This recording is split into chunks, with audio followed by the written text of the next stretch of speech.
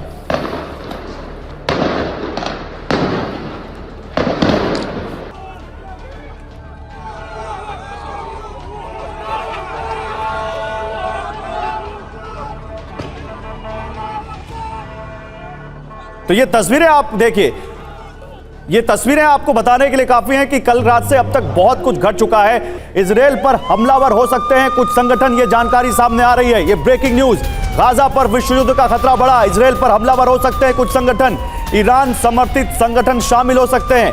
Iran के शामिल होने पर अमेरिका का आना तय है, यानी ईरान समर्थित कुछ संगठन अब इसमें आ सकते हैं। और ये गाजा का ये युद्ध है, ये कब विश्व युद्ध में बदल जाए ये कोई नहीं जानता, ये कभी भी युद्ध बड़ा हो सकता है। इस बारे में जानकारी अब देखिए, आपको दिखाते हैं कि यहाँ पर कैसे ये पूरा मामला बड़ा हो रहा है। आपको समझाते हैं कि एक अकेले इजराइल कैसे दुनिया के 57 मुस्लिम देशों के खिलाफ खड़ा है, या एक अकेले इजराइल के खिलाफ दुनिया के 57 मुस्लिम देश कैसे एकजुट हो गए। अब तक जो हो रहा था वो युद्ध का ट्रेलर भर था, लेकिन अब जो होने वाला है वो वॉर की फाइनल पिक्चर होगी। Afghanistan, Albania, Azerbaijan, Bahrain, Bangladesh, Benin, UAE, Brunei, Burkina Faso, Algeria, Chad, Indonesia, Morocco, Palestine, Gabon, Gambia, Guinea, ये तमाम देश, Iraq, Iran, Qatar, Kazakhstan, Kyrgyzstan, Kuwait, Libya, Lebanon, Maldives, Mali, Egypt, ये तमाम देश, Niger, Nigeria, Uzbekistan, Pakistan, Senegal, Sierra Leone, Somalia, Sudan, Suriname, Syria, ये 57 देश है। मतलब बहुत बड़ी लिस्ट है जो यहां पर इजराइल के खिलाफ अब इकट्ठा हो गए हैं। ग्रुप कैप्टन डीके पांडे साहब, प्लीज आप यहां पर ज्वाइन करिए। ये 57 देश और जिस तरह का रिएक्शन दे रहे हैं, आपको लगता है इजराइल की मुश्किलें अब और बढ़ेंगी, या अमेरिका के इस तरह से खुलकर साथ आने के बाद उनको अब ढांढस मिला होगा और उनको लगा होगा कि अब हम निपट लेंगे? देखिए, एक बहुत ही महत्वपूर्ण बात है जो हमें देखनी होगी कि क्या ये सचमुच देश आने को तैयार हैं या केवल मात्र अपना जो है नैरेटिव सेट कर रहे हैं। क्योंकि एक पोस्चरिंग अगर होती है, जिसे कहा जाता है कि डिप्लोमेसी में एक पोस्चरिंग बनाती है, क्योंकि बाइडन ने जिस प्रकार से बोला कि हम साथ हैं, जर्मनी, इंग्लैंड और सभी देश, ब्रिटिश, सब लोगों ने कहा कि हम इजराइल के साथ हैं, उनका जो भी रिक्वायरमेंट हम पूरा करेंगे, उनका साथ देंगे। इसी तरह से चाइना और रशिया भी साथ आने लगे। लेकिन अरब कंट्रीज का जहां तक था, उनका रुख बहुत क्लियर नहीं था कि वो क्या है। लोग इक्का दुक्का हमें खबरें आती थी कि वो फिलिस्तीन का समर्थन कर रहे हैं और हमास का समर्थन कर रहे हैं। आइए सर, उधर ही बात करते करते वही चलते हैं। तो फिर आप जो बता रहे थे प्लीज कंटिन्यू करिए। तो महत्वपूर्ण ये है कि ये सभी देश एक नैरेटिव सेट करना चाहते हैं कि हम, अगर आप बाइडेन के लिए संदेश दे रहे हैं कि अगर आप इजराइल के साथ हैं तो हम हमास के साथ हैं, फिलिस्तीन के साथ हैं। ध्यान रहे, फिलिस्तीन और हमास के बीच में बहुत मनमुटाव है और हम वो देख रहे हैं, क्योंकि जो मीटिंग होने वाली थी जॉर्डन में आज, वो क्यों होने वाली थी, उसमें तो फिलिस्तीन के नुमाइंदे भी थे। तो वो अभी हॉस्पिटल का एक बहाना दिया गया है ताकि वो शांति की तरफ जो कदम था, ध्यान रहे बाइडेन पहले दिन से कह रहे हैं कि इजराइल के साथ हैं। इस मीटिंग में आके वो ये कहने नहीं आए। एक चीज यहां पर मैं दिखाना चाह रहा हूं, और पीसीआर अगर हो सके तो प्लीज जनरल सिन्हा को भी आप ऊपर भेज दें ताकि हम दोनों के साथ यहां पर बात कर सकें। जनरल सिन्हा अगर हम यहां ज्वाइन कर सकें। सर, ये स्क्रीन देखिए आप ध्यान से, यहां पर हमारे जो राइट साइड है, हम दिखा रहे हैं कि वो जो यहां आईडीएफ जो अपनी रेडार की इमेज उसने यहां रिलीज की है, वो स्क्रीन समझा दूं। उसमें वो साफ कह रहे हैं कि कैसे जो रॉकेट इजराइल की तरफ दागे जा रहे थे, उसमें से एक रॉकेट यहां गिरता है उस अस्पताल पर, और वो मिस फायर ही उस अस्पताल में ब्लास्ट का कारण बनता है। ये आप समझा पाएंगे, ये ट्रैजेक्टरी जो यहां पर आईडीएफ करने की बताने की कोशिश कर रहा है, ये कितना पॉसिबल है? देखिए, बहुत प्रैक्टिकल है, क्योंकि ध्यान रहे कोई भी रॉकेट सिस्टम है वो 10 से 15% तक उसके रॉकेट्स मिसफायर हो सकते हैं। ध्यान रहे कि अभी जो हमास के पास वेयर विदऑल रिसोर्सेज हैं, वो पाइप, जो वाटर पाइप लाइंस हैं, उनके मदद से रॉकेट बना रहे हैं। तो ये कहना कि बहुत अच्छे और हाई क्वालिटी के होंगे और प्रिसाइजली अचीव कर पाएंगे, वो बड़ा मुझे मुश्किल लगता है। ध्यान रहे, जो पिक्चर की बात हो रही है कि जो पोजीशन है, अगर इस जगह दें गाजा सिटी में, ये साउथ में ये रॉकेट है, यहाँ से जो रॉकेट पोजीशन है, और हॉस्पिटल जो यहाँ पर ये व्हाइट पोर्शन डायरेक्शन यहाँ पर है। हाँ। तो यहाँ से जब रॉकेट लॉन्च किए जा रहे हैं उनका डायरेक्शन तो इधर होना चाहिए था। अब एक बात और ध्यान रखिए कि लेबनान की तरफ इजरायली फोर्सेस काफी कॉन्सेंट्रेट हो रही हैं ताकि लेबनान का कोई अटैक आए तो उसको प्रत्युत्तर दे सकें। तो महत्वपूर्ण ये है कि ये रॉकेट अटैक किया जा रहा था नॉर्दर्न इजराइल की तरफ ताकि उनका ध्यान बट सके और वो लेबनान की तरफ नहीं, मैं एक चीज और जानना चाहता हूं जनरल सिन्हा, क्योंकि मैंने आपको इसलिए बुलाया। सर ये देखिए, ये जैसा कि वहां समझा रहे हैं आप मैं यहाँ पर आपके सामने कोशिश करता हूँ, ये आप इसको रख लीजिए। हाँ, ये सर ये यहाँ पर नहीं बल्कि इसको हमको यहाँ रखना चाहिए। ये सेंट्रल गाजा है, यहाँ से ये हॉस्पिटल है, यहाँ से अगर कोई रॉकेट जा रहा है और ये इजराइल की तरफ जा रहा है, ये रॉकेट मान लीजिए ये रॉकेट्स या यहाँ से ये टैंक्स मान लीजिए रॉकेट्स यहाँ से जा रहे हैं, तो कितनी ये संभावना है कि रॉकेट यहीं पर गिर जाए, जो यहाँ पर हम मैप में वो दिखा भी रहे हैं, वो जैकेट दिखा भी रहे हैं, वो एनिमेशन चल रहा है सर। हाँ, देखिए जो आप समझाना चाह रहे हैं, यदि ये हम हटा दें, ये यदि हम इसको गाजा पट्टी कहते हैं पूरा, ये टोटल 41 किलोमीटर बाई 10 किलोमीटर है। इसके अंदर में वाडी गाजा, जहां मेरी ये लाइन आ रही है, वाडी गाजा है। ये साउथ जिसकी बात करें, ये नॉर्थ गाजा है। अभी हुआ कहाँ है? गाजा सिटी यहाँ है।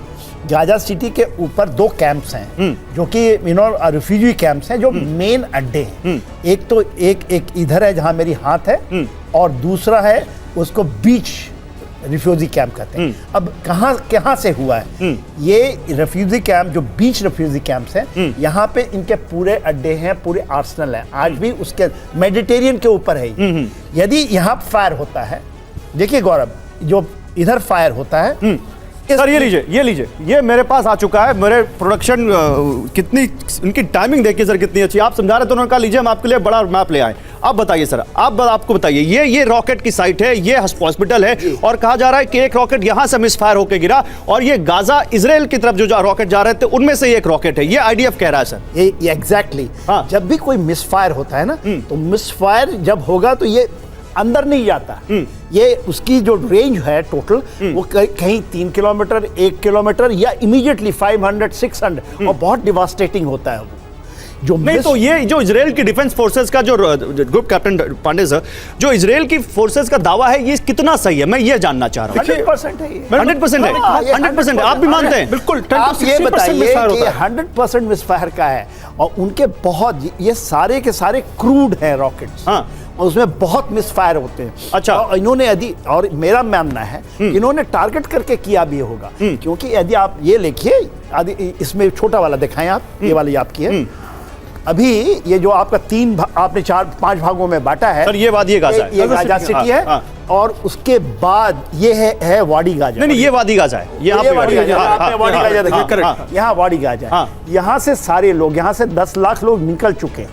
ये टोटल यहाँ की जो आबादी थी, 6,40,000 की। ठीक है। तो ये कहाँ से आए इस हॉस्पिटल में? सर, जो चीज आप समझ रहे हैं, जो चीज आप जैसे लोग समझ रहे हैं, वो दूसरे जनरल्स या दूसरे नेता क्यों नहीं समझ पा रहे? मैं ये क्यों कह रहा, मैं दिखाता हूं। फायरिंग कहाँ से हुई है? मैं इस पर आऊंगा जनरल सिन्हा, मैं इसी पर आ रहा हूं, ये मैं आपको दिखाऊंगा। लेकिन जो चीज आप समझ रहे हैं, वो चीज रशिया नहीं समझ रहा है। वो तो यहां पर मांग रहा है सबूत। अस्पताल हमले पर इजराइल का जो बयान आया है, उस पर रूस ने सबूत मांग लिए हैं।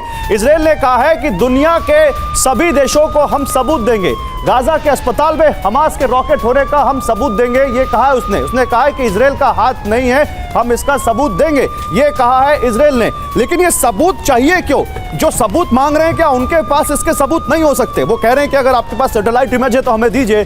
सबूत तो सैटेलाइट तो उनकी भी है, सबूत तो वो भी निकाल सकते हैं। ये क्या पॉलिटिक्स चल रही है? ये बहुत बड़ा। इजराइल ने कहा है कि हम सबको सबूत देंगे। इजराइल ने कहा है कि हमसे जो भी सबूत मांगेगा, हम उसको ये सबूत देंगे कि इस हमले में हमारा हाथ नहीं है।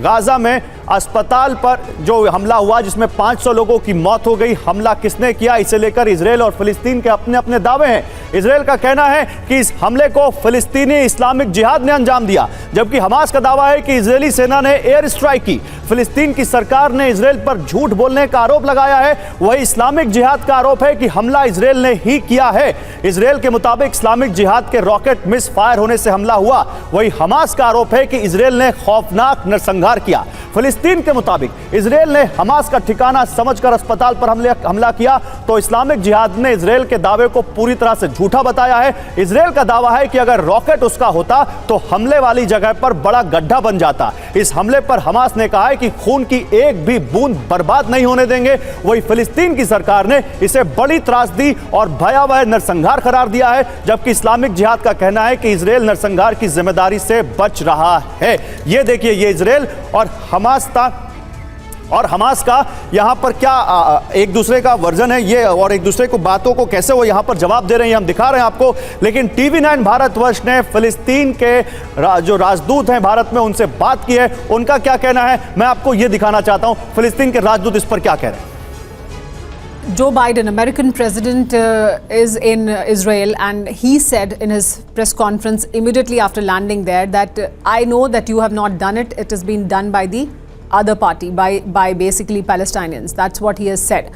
Israel not more than a military base for the United States and the European countries. The most criminal who did nothing for the crimes of Israel is the United States, and they are covering them in the United Nations. Always they have their veto ready to defend Israel. तो ये देखिए, ये फिलिस्तीन के राजदूत कह रहे थे कि यहाँ पर हमें अपनी रक्षा करने का पूरा यहाँ पर हक है, और वो साफ कहते हुए कि यहाँ पर इजराइल की तरफ से हुआ लगता है। लेकिन देखिए, अब आपको तस्वीरें दिखाते हैं। इजराइल के 1000 किलो के बम ने 500 मारे। क्या ये है? क्या 1000 किलो का बम जब गिरता है तो इस तरह का हमला होता है? 1000 किलो का बम अगर किसी साइड पर गिरेगा तो वहां जो निशान मिलने चाहिए, क्या वो गाजा के उस अस्पताल में वो मिल रहे हैं? क्योंकि यही इजराइल का कहना है कि वहां जो क्रेटर है वो क्या हमारा है, आप वो बना है वहां पर जिस तरह हमारे हमले में होता है। देखिए, फिलिस्तीन के रॉकेट ने क्या 500 मार दिए, ये कह रहा है इजराइल। उसने कहा कि जो फिलिस्तीनी इस्लामिक जिहाद ग्रुप है उसने हम पे रॉकेट दागे और एक रॉकेट मिस फायर होकर अस्पताल पे गिरा, और उसके बाद अस्पताल से कुछ इस तरह की तस्वीरें आई। ये आपके सामने हम दिखा रहे हैं तस्वीरें जो। और इसके अलावा आप देखिए, इराक पहुंचा यूएस आर्मी पर ड्रोन अटैक। अमेरिका के एम्बेसीज पर हमने आपको बताया था कुछ जगहों पर हमला करने की कोशिश की गई, और यहां इराक में जो अमेरिका के बेसेस हैं, इराक में अमेरिका के कई बेस अभी भी हैं, और इराक में करीब 2500 से 3000 सैनिक अमेरिका के डिप्लॉयड हैं। उनके एक बेस पर यूएस आर्मी पर ड्रोन अटैक करने की कोशिश की गई। इसी बीच युद्ध के बीच इजराइल सरकार ने एक बड़ा फैसला ले लिया है। लेबनान सीमा से सटा 5 किलोमीटर का इलाका खाली होगा, यह कहा इजराइल की सरकार ने फैसला लिया है। लेबनान से हमले की आशंका को लेकर इजराइल सतर्क हो गया है। इजराइल ने नागरिकों से इलाका खाली करने को कहा है। यानी क्या लेबनान वाला जो फ्रंट है जिससे हिजबुल्लाह रह रहकर इजराइल की तरफ फायर कर रहा है, वो फ्रंट और भड़केगा? ये कुछ बड़ा सवाल है। एक और बड़ी खबर, गाजा में इजराइल की बमबारी जारी है। इजराइल की बमबारी नहीं रुकी है। अब तक 3478 फिलिस्तीनियों की मौत हो चुकी है। जंग में अब तक 12000 लोग घायल हो चुके हैं। अभी तक 12000 लोग घायल हो चुके हैं और 3478 फिलिस्तीनियों की इसमें मौत हो चुकी है। तो गाजा में अस्पताल पर हमले का बहुत बड़ा असर हुआ है, वो भी आपको दिखाते हैं। वो हम आपको किस तरह से ये पूरे जो अरब मुल्क हैं उसके बाद बहुत ज्यादा भड़के हुए हैं। मैं प्रोफेसर दाऊदी आपसे सीधा सवाल लेता हूं। ये जो हम बात कर रहे हैं कि लेबनान के बॉर्डर पर इजराइल ने जो किया, अच्छा मैं जनरल सिन्हा आपसे जानना चाहता हूं, जो लेबनान का बॉर्डर है इसको आप कितना बड़ा यहां पर चैलेंज मानते हैं, या आपको लगता है कि नहीं यहां पर वैसी कोई वॉर नहीं भड़केगी?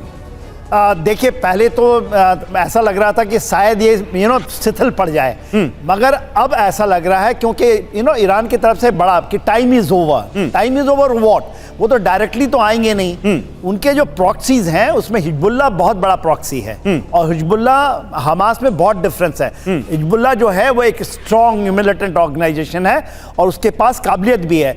1,40,000 कहते हैं रॉकेट डिप्लॉय किया हुआ है।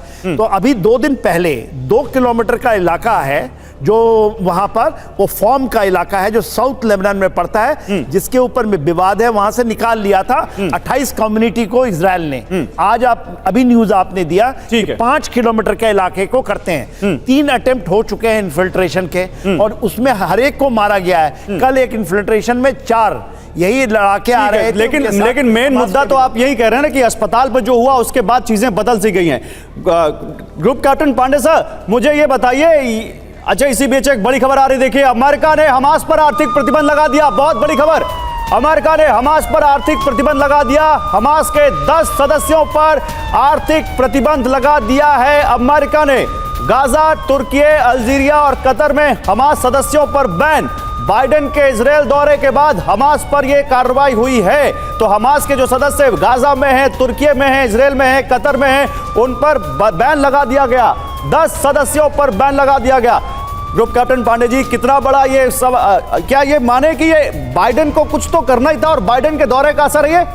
देखिए, पहली बात तो ये कि जो 57 मुल्क साथ में एक साथ जो आने का प्रयास कर रहे हैं और जो मीटिंग में ओआईसी में हुआ, हाँ। ये मुझे उसके ऊपर प्रतिक्रिया लग रही है। ओके। और ध्यान रहे कि जो अभी 500 मरीजों के मारे जाने की बात कही जा रही है अस्पताल में, ये एक तरह से एक जो लाइन खींची गई है हमास के आक्रमण के द्वारा 7 तारीख को, उससे बड़ी लाइन खींचने को बताने का ये प्रयास किया जा रहा है। ओके। तो लबोलब ये है कि कितने लोग मारे गए, निश्चित रूप से मारे गए, बहुत दुख की बात है, लेकिन ये उनको स्वीकार करना चाहिए हमास को कि ये मिसफायर है, क्योंकि पहले भी अगर पिछले 3 साल के रिकॉर्ड देखें, नहीं, लेकिन अब तो सबूत मांगे जा रहे हैं और सबूत बड़े इंटरनेशनल हो चुके हैं। आपको मालूम होगा जनरल सिन्हा, आप तो बहुत अच्छे से जानते होंगे, देश में सबूत मांगे गए थे सर्जिकल स्ट्राइक के।